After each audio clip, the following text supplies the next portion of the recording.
चांदीचे भाव सध्या रॉकेट सारखे वर जात आहेत का माहितीये? यामागे अमेरिका आणि चीनचा एक मोठा मास्टर प्लॅन आहे. नक्की काय घडतंय पाहूयात. नमस्कार, मी मानसी देशमुख आणि आपण पाहत आहात दी ग्रेट स्टेट. आज जगाच्या अर्थव्यवस्थेला चांदी हादरे देते. तुम्हाला वाटतंय की ही वाढ नैसर्गिक आहे? अजिबात नाही. चीनने जगभरातून चांदी गायब करायला सुरुवात केली आणि अमेरिका हतबल होऊन पाहते. हे केवळ दागिने बनवण्याचं निमित्त नाही, तर एक इकॉनॉमिक वॉरफेअर आहे.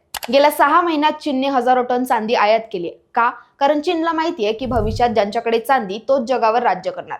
जग नेट झिरो कडे जात आहे. एका सोलर पॅनलमध्ये जवळपास 20 ग्रॅम चांदी लागते. चीन यात जगात नंबर 1 आहे. 5G टॉवर्स असोत किंवा हाय एंड चिप्स, चांदीशिवाय काहीच शक्य नाही. चीनने पाठपुरावा साखळीवर म्हणजेच सप्लाय चेनवर कब्जा मिळवलाय. दुसरीकडे अमेरिका आहे. अमेरिकेवर 14 ट्रिलियन डॉलर्सचं कर्ज आहे. जेव्हा डॉलरची किंमत जागतिक स्तरावर कमी व्हायला लागते तेव्हा जग सोन्या चांदीकडे धावतं. अमेरिकन फेडरल सर्व्हिसने व्याजदर कमी करताच इन्व्हेस्टरचा पैसा चांदीकडे पार्क होतोय. हा अमेरिकेचा स्वतःला वाचवण्याचा एक मार्ग आहे, पण त्याचा परिणाम आपल्या खिशावर होतोय. मग या सगळ्यात आता भारताचं काय? भारत हा चांदीचा सर्वात मोठा ग्राहक आहे, पण आपण चांदी फक्त साठवत नाही तर ती वापरतो. चीन साठा करतोय भविष्यासाठी, उद्योगांसाठी, आणि आपण अडकलोय वाढत्या किमतीत.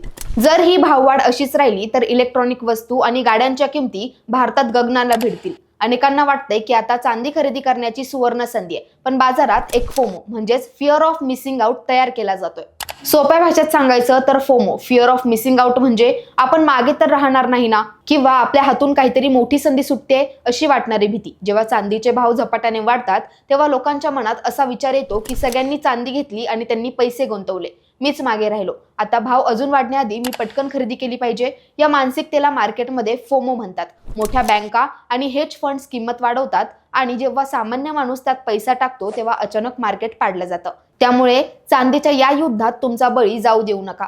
आता चांदीत गुंतवणूक केल्याचे फायदे आणि तोटे पटकन समजून घेऊया. सर्वात महत्त्वाचे म्हणजे औद्योगिक वापर म्हणजे सोलर, ईव्ही जास्त असल्यामुळे मागणी कायम राहते. पण जागतिक मंदी आली तर औद्योगिक मागणी घटून भाव कोसळू शकतात. तेजीच्या काळात सोन्यापेक्षा जास्त वेगाने आणि जास्त परवाना देते, पण भावामध्ये प्रचंड चढउतार असतात. एका दिवसात मोठी घसरण होऊ शकते.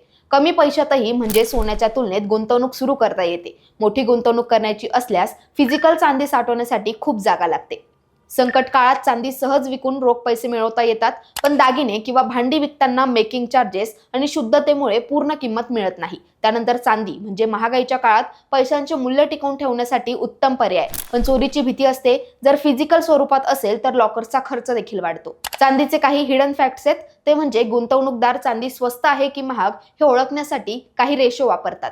ऐतिहासिक दृष्ट्या हा रेशो जेव्हा 80 किंवा 90च्या वर जातो तेव्हा असं मानलं जातं की चांदी सोन्याच्या तुलनेत खूप स्वस्त आहे आणि ती खरेदी करण्यासाठी हीच वेळ आहे. सध्या हा रेशो चांदीच्या बाजूने झुकतोय. म्हणूनच मोठे इन्व्हेस्टर सोन्यापेक्षा चांदीला पसंती देत आहे. जवळपास 70% चांदी ही तांबे, शिसे आणि जस्त यांच्या खाणीत बाय प्रोडक्ट म्हणून मिळते. याचा अर्थ असा की जर जगात तांबे आणि शिशाची मागणी कमी झाली तर त्या खाणीचं काम मंदावलं तर चांदीचा पुरवठा आपोआप कमी होतो. यामुळे चांदीची टंचाई निर्माण होऊन भाव वेगाने वाढतात.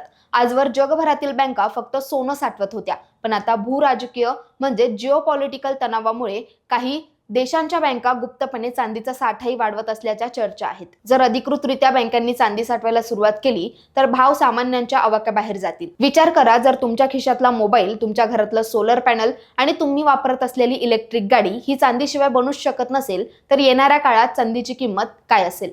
हे केवळ दागिन्यांचं मार्केट नाही, हे भविष्याचं मार्केट आहे. तुम्हाला हा आजचा व्हिडिओ कसा वाटला कमेंट करून नक्कीच सांगा आणि अशाच नवीन आणि माहितीपूर्ण व्हिडिओसाठी दी ग्रेट स्टेटच्या YouTube चॅनलला आता सबस्क्राईब करा.